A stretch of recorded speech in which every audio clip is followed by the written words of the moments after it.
This is Warren Vanderhill with the Center for Middletown Studies project on school consolidation in Muncie. And today I'm interviewing Robert Andy Warrner. The date is November 10th, 2014. And Andy, I'd like to begin by thanking you for participating in our project. And to start, as a fellow historian, a little bit of a history question, and that is I'd like to go back to the report that came out from the Blue Ribbon Task Force on the future of Muncie schools, and have you tell me what influence that report might have had on the ultimate decision to close Southside High School? It was a starting point for us. We all had access to it from the time we came on the board, and I was still an active teacher at the time the report was made, so I knew what was going into that. But I don't think it really had much impact upon us. I know one of our board members was on that panel and thinks it was very important, but the people that I knew on the board, it just kind of was a starting point, made us aware that what the trend was going to be, but we felt it was a little dated, and we just really did not rely upon it too much after the first phase or two. Okay. When did you, as a school board member, you and your fellow members, actually begin seriously discussing, I mean, I'll use either closing or Superintendent Heller's word, merging Southside High School? We really hadn't thought about it all until we lost the bus referendum, and then we knew we had $3.5 million to make up. And we started looking at the projections of how many students we'd have. We took a tour, I don't remember exactly when it was, but we took a tour of the buildings as part of just to get acquainted with everything. Mm-hmm. And I remember as I walked through Central, where I taught for many years, I was just amazed by the amount of empty classrooms. Over half the classrooms were not being used. And then we went to Southside, and the same thing was true. It was just empty room after empty room, and I hadn't realized when you're a teacher, you're in your room all day, and you don't realize walking around the building how little of the building's utilized. And it was just pretty clear. We also went to Northside, and many rooms at Northside were storage rooms, stuff that was been stored, old computers, and they wouldn't be classrooms anymore. And it was just clear that one of the ways out of our financial dilemma was if you have two buildings half full, put them together, you got one building that's full. Mm-hmm. But we really didn't have any idea whether it should be a 7 through 12. Yeah, I was going to ask you about that. I mean, was 7, 12 a really viable option in these discussions? I personally never favored that one. I personally thought that 7th graders in the same building as 12th graders was just a terrible idea. And I never favored that, but I was open to seeing what other people were saying about it. I think that really, as we met, we had all those options, D, E, a couple of new ones were tossed in, and it got a little confusing after a while. But I really believe that until the last 2 weeks or so, it was really up in the air as to what we do. We had one board member who was very committed to saving Southside the whole way and was always trying to find a way to keep that as an option. And I have nothing wrong with that. It should have been an option. And perhaps we had a board member who was pretty well convinced the solution was one high school. But I know that in the case of one board member, he agonized until the night before. He was a very religious person, and he spent a lot of time in prayer the night before, seeking guidance on what to do. And I know another board member did a lot of research on her own the last 2 weeks and called some friends in other school systems to see if the 7 through 12 was an option. So, and I was up in there between a couple of choices. And so really going into that last week or 10 days, it really was still up in there. People sometimes say we had our mind made up early. That's insanity. If we had our mind made up early, we could have just had one meeting, closed it to the public speaking, and we could have voted. There was a school system up in the region this last year that closed a high school. They didn't have one public meeting, they didn't have one open session, and they did not allow feedback after board meetings. It's not required by law. They knew what they had to do, they did it. And we could have done the same thing if we had known what to do. We actually were hoping that someone would come up with some ideas, that someone would give us something we had missed. At the same time, by trying to make them part of the process. Now, I think that worked for a lot of people on the north side of town. They got into it and they tried to see what to help. I don't know how many times people from the Southside said, you didn't listen. But, you know, listening's a two-way street. They didn't listen either. Mm-hmm. They came to give their viewpoint, to make their statement, and then they didn't listen to when we tried to respond to what we thought was also the case. So I think if anybody was really not listening, it was them. Well, when you say that getting up to the final decision when you had to cast a vote, that you were still searching for other options, Yeah. And you had, by that point, pretty much eliminated the 7-12 idea. Yeah. I mean, what could there possibly have been that was out there that might have been different? There were possibilities. There were several other possibilities, but one of the factors we thought about was going also to one middle school and saving another building. That would have the problem of added transportation costs, but it would have saved about $2.5 million on the building itself. And so that was in the mix. Should we close Northside and Wilson and go to one high school, one middle school? So that was in the mix. There was also some thought as to whether or not we could put the 8th grade into the high school and put the 7th graders, the 6th and 7th graders back into the middle schools and redistribute that way. There were a lot of desperation things. We all knew how important Southside was to that community. I mean, it is a very important part of their identity. It's part of those kids, their parents and their grandparents went there. It's a multi-generation thing. And we all knew how important that was. And if there was any way we could save that high school and keep that identity, and it would have been worth trying. And so it was crazy because people were throwing out plans. Mr. Collins probably told you some of his. They're throwing out plans the last 2 weeks, and we didn't really have time to research them. And so we're quickly asked Mrs. Faulkner, well, are enough classrooms for this? And we'd ask Mr. Burke, how's this going to affect busing and stuff? And they're like, you know, we've got, because we had a deadline to get it done. Right. And they're like, well, we'll do the best, but you know, you're asking us some questions. It takes a lot of time and research. So I think that there was a lot of worry, a lot of concern at the end. And looking back on it, those really weren't viable options. You know, but when somebody proposes something new and you want to really try to save that school, well, then you maybe give it more attention than it really deserved. But, Well, do you think it's fair, you as an historian, as I put this into the context of, over the last couple of decades, they've lost all their jobs on the south side of town. It came right down to, here's their last symbol of what the south side really means. You think that's a valid interpretation? I think that's very true, and I think it also plays a role in if there is ever going to be economic development in that side of town, having a healthy high school out there would have helped that. The mayor was very strong about that. Right. There's no denying all that's true, but for me, the biggest factor was when our financial officer said, if we don't do something, we're not going to make payroll by the end of the year. That would be 2014. We're not going to make payroll. So we have to do something. The 7 through 12 idea, I think, had possibility for some people. I would have had a lot of problems with it. But then when Mrs. Faulkner came back with her room-by-room study, it wasn't possible. Southside wasn't big enough. So you would have had to do things like portable classrooms and things of that nature.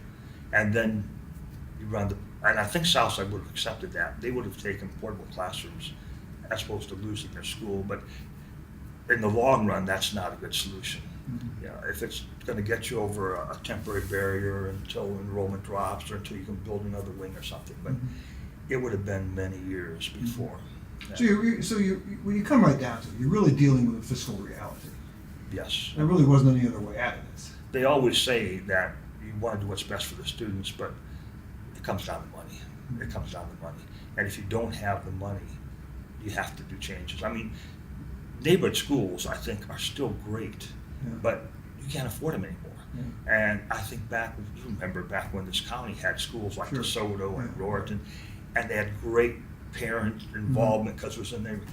And in many ways, those were better schools, but the economics just wasn't there to keep those going. And the sad thing is, the money wags the school system. Well, when you talk about your business officer saying you can't make payroll by the end of the year, that's kind of a reality check. And then people like I won't mention names, but some people even said, we'll borrow money in the short run. Things will get better.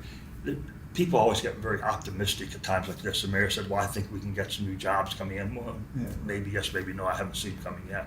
And people always get very optimistic. It's like when your loved one is dying and somebody sees a sign, well, maybe chemo's working. They look a little bit better today. He was a little bit more alert today. And people were seeing things maybe that weren't there. We did not want to close that school. We knew what it meant to that part of town. Back when Northside was a high school, they had a series of town meetings too to decide what school to close. And Southside was on the table. I'm not sure how seriously it was, but it was on the table. And I've often wondered if back then, if they had closed Central. No, I'm serious, and put Central in the Northside building and named it Muncie Central, which is what Anderson did when they closed. Because all the people, the Muncie Central building isn't what's sacred, because that's a new building. It's newer than either South or Northside. It's a new building. What's sacred is the name, the mascot. And you could put that school in any building and have a barricade in purple and call it Muncie Central. And I often wondered if they had said, we're going to close Central, which was briefly on the table too, and we'll just rename Northside. The Northside people wouldn't care. They wanted their building, they wanted a school. The Central people wouldn't have cared. And I think those two buildings would have been viable for a long, long time. Why do you think that there was never the amount of angst over the closing of Northside as you had with what's happened with Southside? Part of it was a first generation school. It was around, I think, 19 years. So you really didn't get that second group of people going through where mom and dad went through and so forth. I'm serious, at Southside you had a lot of three generations. You had a lot of people, they married young, they had children young, the building was around for more than 50 years. And you had a lot of people whose grandma and grandpa went there, whose mom and dad went there. And you had, it was just multi-generational. It was also the focal point of the community. That's where they went on Friday and Saturday for an athletic event to be that. They have like a Christmas craft show out there, and people went to the Christmas craft show. It became part of their annual Christmas season that they went to the craft show out there. It was such an important part of their community, and it still can be that in some ways because it's still there. It still has a name on the side of it. And for those people, it can still be at least some of that. It's not like we tore down DeSoto School and tore it down. It's a cornfield now. I mean, they can go back there. And one of the options we gave them on all their sports trophies and memorabilia and stuff like that is we said, do you want to bring it to the field house? Muncie Central has, I don't know if you've been there or not, and so we could have a room like that for Southside. And then we could also recreate one for Northside if there's interest in that. And or do you want to have it in the Southside building? And we had a committee of Southside people, and they said, we want our stuff in our building. We want to be able to go to our building and see our stuff. We don't go to the field house. That was never our building. And so we're in the process of creating some rooms out there that will be for the history academic as well as this thing. So, it's a good idea. Now we are putting the banners in the, but in terms of all the other stuff, and there's so much of that. That's where they wanted it. We listened to them and put it out there. Do you think a lot of what has transpired with the opening of school now is the students adjust, the parents are the ones that hang on to this? Or the alumni. I really think it's alumni. I've talked with a lot of the parents, and well, in the case of Mr. Collins, he was one of the loudest opponents of this. And Mr. Collins joined committees. I served on committees with him. He was very important in the band merger committee. Played a very important role in that. The merged band came together, and more than half that band were Southside students. The central band marching band wasn't that large. And the Southside parents took over the fundraising that took to do all those competitions. And state competition, I went down to be there, and I was a little hesitant because, I don't know if you've been down there or not, but basically there's a track and they marked out a football field so you can march, and you had to buy tickets. And the ticket was good for all day, even though your performance was only for a few minutes. And the band boosters bought a chunk of over 1,000 tickets, which, by the way, is a staggering number of tickets. Yeah. And they were in a block. And since they were among the early ones, it was actually on the 50-yard line. I mean, it was prime place to watch. Okay, so my wife and I go down there, and we're walking through the stands. I'm going, I wonder what we're going to see. When we go up there, we're going to see a lot of red and white. Right. You know, these people, that was the school, Southside. Yeah. And I came around the corner and was walking down there, and it was solid purple. There was no red and white. Those people bought in this 100%, and they're all sitting there with their Bearcat purple right. on. I think it wasn't the parents so much. It was grandma and grandpa. It was the guy next door. Yeah. I ran into one advocate. He was just fanatical about it. I asked him, well, when did you graduate? Well, he didn't graduate. He went there for a year and then he dropped out. But you know, that was his school. You know, even though he didn't graduate from it, even though he spent 1 year there as a freshman and dropped out, was kicked out. I'm not sure what actually happened. But you know, so I think really the problem was that alumni group, and that may be true. Yeah. I mean, I see out at Selma, there's a group that meets once a month, and they're the Selma Bluebirds. Bluebirds. I mean, those people are ancient now. That school's been closed for 50-some years. But to them, you know, Selma, that was a tragedy when they closed Selma, the Bluebirds. Well, the Northside Titans, like my daughter, still have reunions. They do, Yeah. they do, but you know, it's not their life. One of my sons said, Dad, I don't understand why people get so excited about their high school. Yeah. You know, it's for him, it's just college. Yeah, He went to sure. IU. You know? Yeah. And so many Northside people went on to college, Yeah, their careers. That was not the big event in their life. Yeah. That 4 years at Northside was not the big event in their life. They actually have a life beyond that. Good But point. you look at the people from Southside, and I'm not putting them down, but Yeah. you know, for many people, the two big events of life was high school graduation and their marriage. Yeah. That marriage was the perfect day for them, and you know, and they don't have the other things that so many people have, and that's kind of sad. We took that away from Well, them. that's a good point. Yeah. What role, to switch a little bit, what role, if any, did the local business community play in this decision-making process?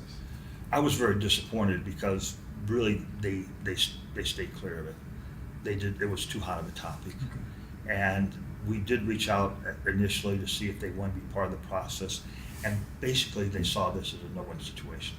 You know, they didn't want to be associated with closing, even though they wouldn't be directly, as customers, you know. And they just, I found the same thing in my school board campaign, is a lot of people did not want to be associated with my campaign in terms of putting a sign in their yard, which you were crazy enough to do. Right. Or at one point, I was given a list of 25 businesses, mom and pop businesses, who supported some other candidates and who were favorable to it. And when it actually came, they all declined because they came to realize you put that sign, they alienate a big chunk of your customers.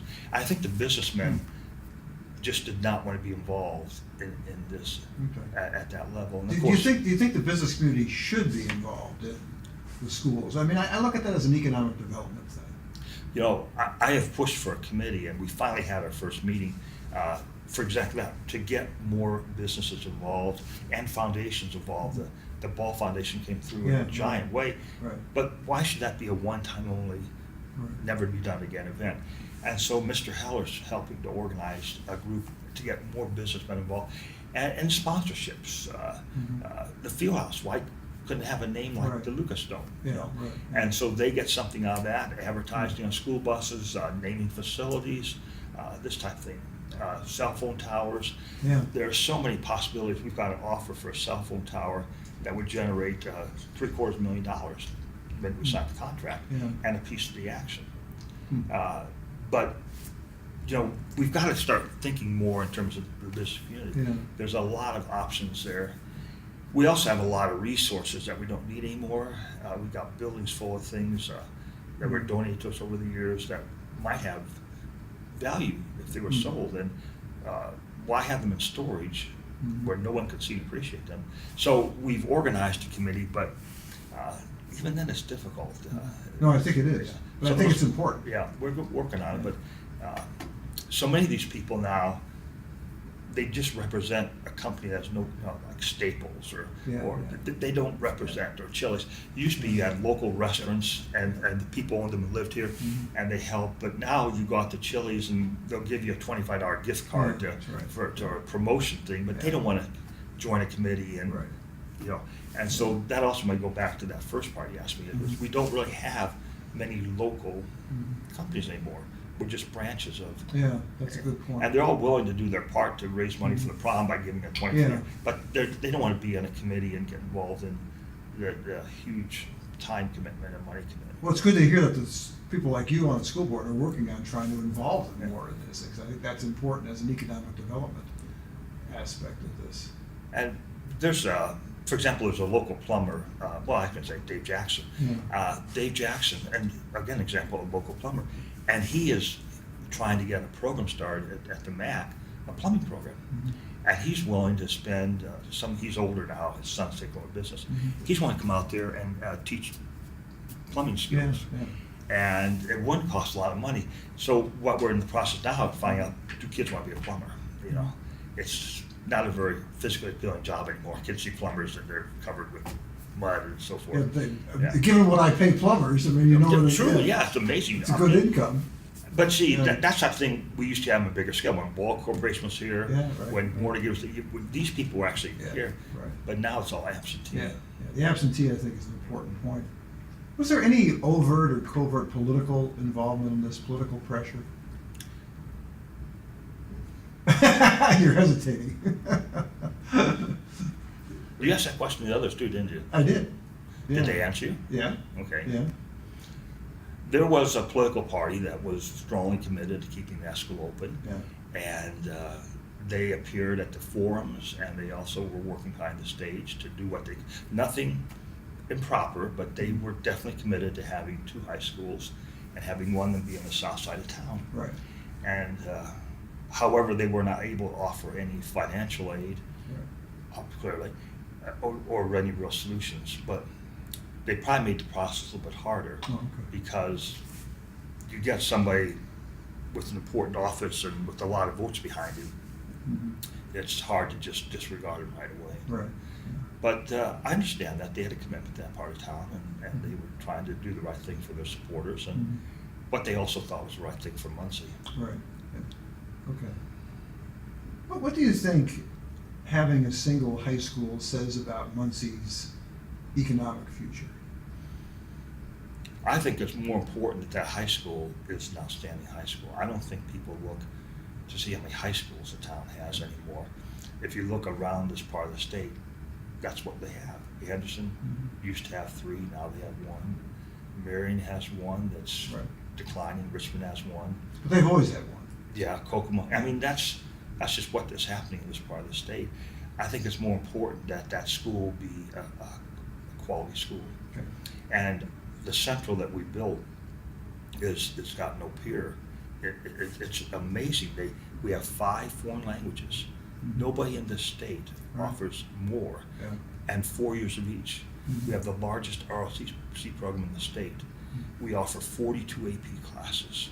Nobody does that. We offer 2 years of college credit to freshmen or an associate's degree at Ivy Tech. We have a marching band that won the state. I mean, These are all things that you could not have done No. if you'd had 2 small high schools. No. We could not have 2-year credit because Ivy Tech required a certain number of people to participate. Right. And we only made that by 1 person, as it turned out. So 2 schools never made that. The AP classes are expensive, and particularly some like history, you get a lot of students signing up for it. But like the art AP class, the music, you need a larger student body. There's a real critical mass question there.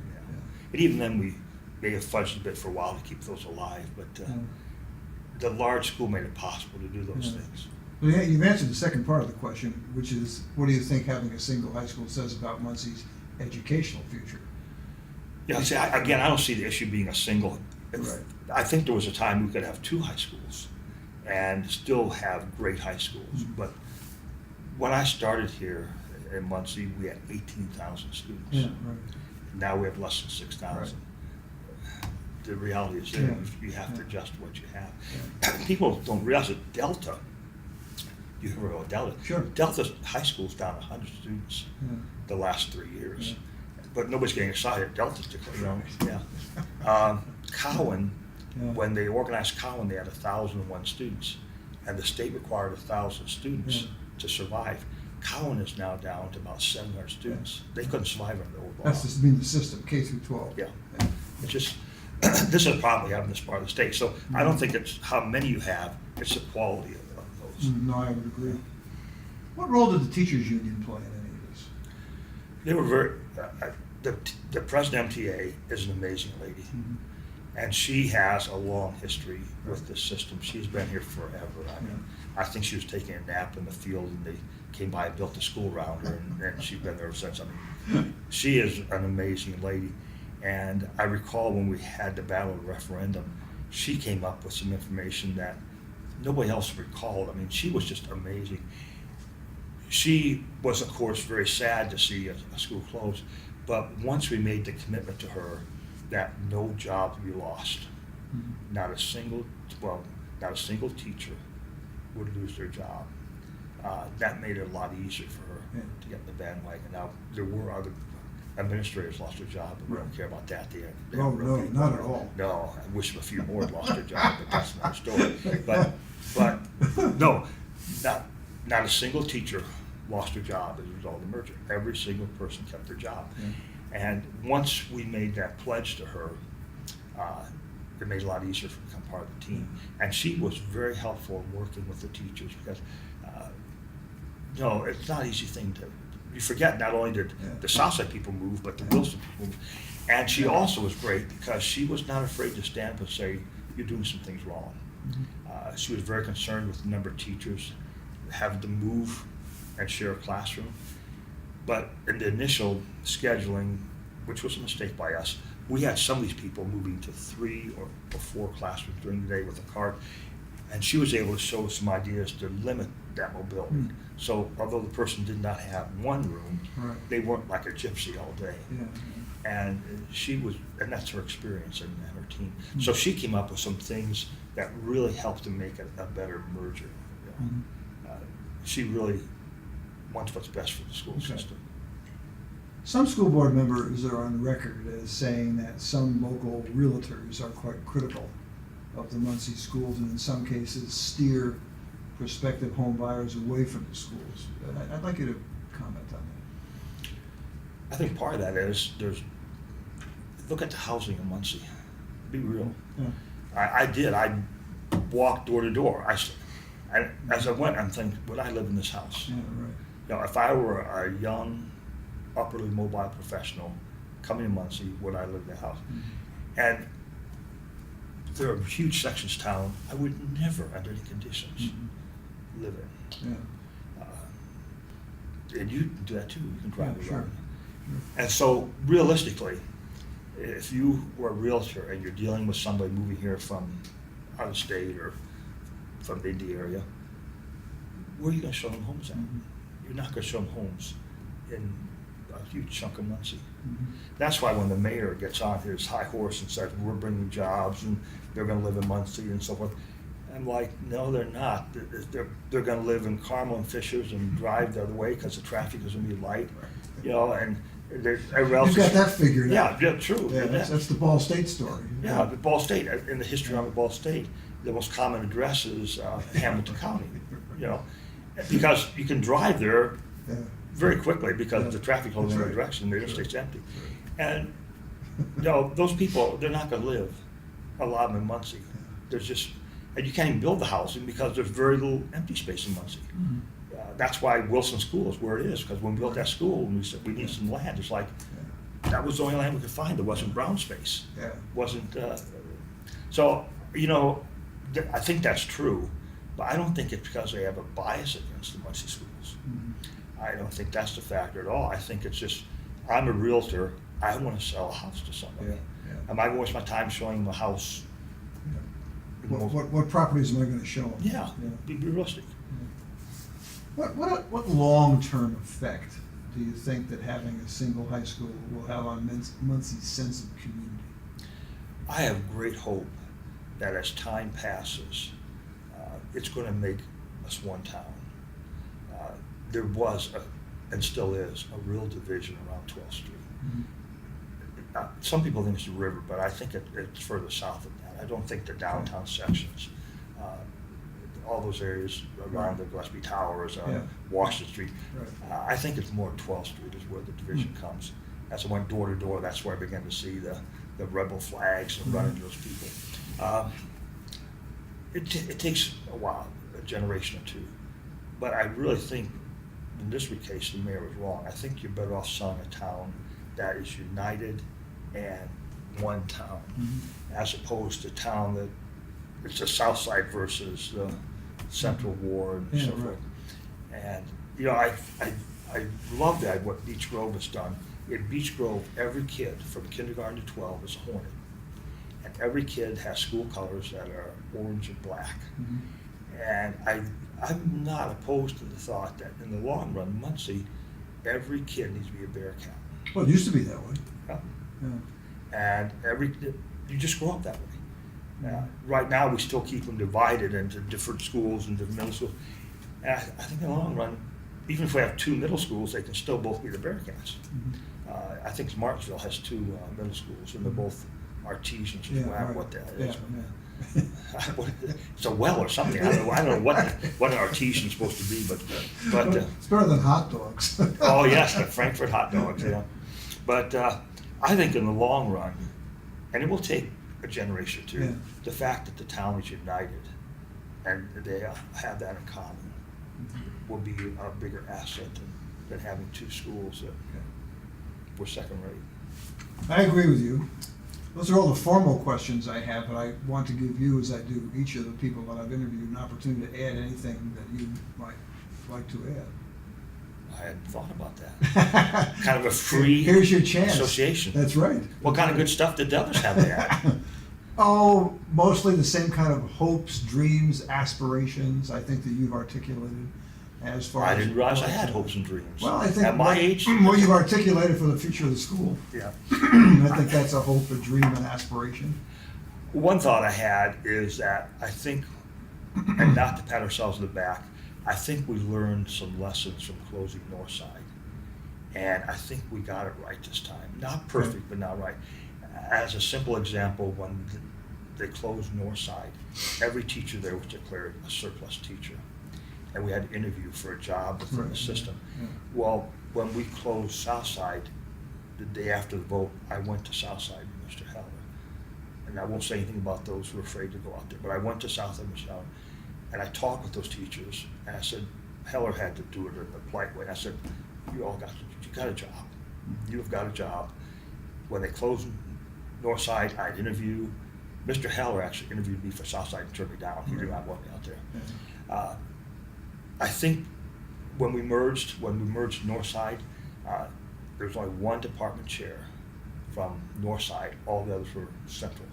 This time it was an 8-8 split. You can't get any fairer than that. We made everything possible to try to make it a true merger. That when they came together, as much as possible, 50-50. And when we couldn't split it that way, we often went in favor of the Southside. We chose, I was on that committee, we chose the Southside military program. The Central program was Army, Southside was Marines. I don't know if you met Sergeant Major out there. I know about him. He's an incredible guy. He is, Incredible guy. And I remember we asked him, if we pick your system, what does he want from us? He said, I want a 10-year guarantee. I want to know I'm going to do this for 10 years. And we said, if we pick you, this is going to be the school. Because he said, every time he tries to hire, they have 2 of them, they all say, well, I don't want to move to Muncie because you're going to close Southside. And he said, I can hire a good person to work with me if I can tell him it's going to be a 10-year gig. And I said, well, if you get picked, you're going to be here for 10 years. So every time I see him, I say something like, wait, you got 9 3/4 years to go and 9.5 years to go. And he always laughs and it's after the show. But the band, it's wearing the Southside uniforms. Remember the Southside uniforms were black with the company? And some of the Bearcats are like, well, it should be purple. But no, It's a great uniform. It's very intimidating. You watch those kids out. No, I'm serious. Black is a great gang color. When those kids came down that track, these others had these orange. I mean, Yeah. who's afraid of an orange? Marching oranges. I mean, that or green. It's like, no, those 150 kids came down that track, all dressed in black. It was like, whoa, those guys mean business. Yeah. That was awesome. So I think we got it. We didn't get it perfect. There's some things I would do over again, but we got it far better than before. And I think that's why we kept so many students and so forth. If you look at the people that left us, I'm choosing words here. If you look at the people who left us, you know what the common trait is? They're football players. Oh, okay. They're football players that tried out for, we guaranteed the kids, no one gets cut. Mhm. We created a junior varsity and a freshman team. If you come out football, you will play Well, football. Those kids came out and they practiced, because we started to practice, we got approval from the state to start practice far earlier than usual Mhm. because we had this merging process. Right. Those kids were told, you're gonna be on the team, but you're not Mhm. gonna start.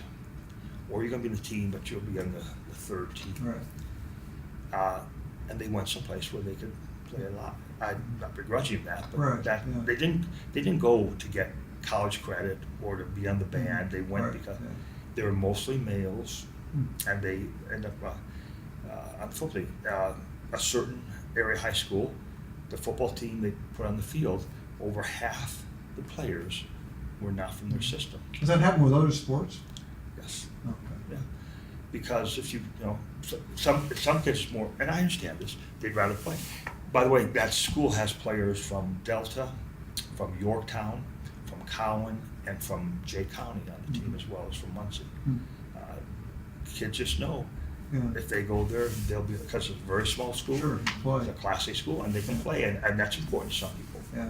I don't deny that. But that was something really beyond our control. I mean, it's Yeah. not like we didn't offer the class they needed or the program they needed or Yeah. whatever it is. They, Well, you're really focusing on football. I mean, I don't But want it's to true, that's belabor true. this, but I mean, given that this is basketball state, has it been true with siphoning off basketball players as well? see, I haven't seen the numbers in that yet Oh, okay. because that season hasn't started yet. Right. But at tennis, we lost a couple of tennis players who Right, would have yeah. played on our team. And I don't begrudge that, but Yeah. be honest, don't keep telling us this crap. We went there because we weren't welcome, and so you went there to play football. Mhm. I don't know if it's true or not, but several of those kids have told their friends when football season ends, they're going to transfer back to Back. Well, Yeah. for second For semester. the 5 languages No, for- and the AP classes. To graduate with their friends. and Oh, stuff okay, like that. okay. Yeah, it's Okay. yeah, the seniors are going to come back. Some of the seniors are going to come back. So I think we did a much better job than Yeah. previously. We did it right. There's some interest by some groups to have Mr. Heller, after he retires, to get together with Mr. Jarvis and do some presentations at some of the national conferences. Yeah, because I heard that. mergers are Yeah. going to be more and more Yeah. prevalent for a lot of school systems. I'm looking for Well, Heller's got a long resume on this, having Yeah. done the same thing in Kentucky, as Yeah. he told me during our interview. He won 3 for 1, as I Yeah, recall. that's what he did. Yeah, 3 Yeah. for 1. And I think now he regrets he didn't do something like that here. I think Mhm. he now realizes we should have probably gone a little further Mhm. with that, and you'll be seeing news about that, I think. Right. So, Okay. anything else? No, thank you very, very much for participating in our Will this project. be viewable by the public? Yep. So, like, if I wanted to watch the others, how would I do it? I don't know what the timing will be as far as getting them all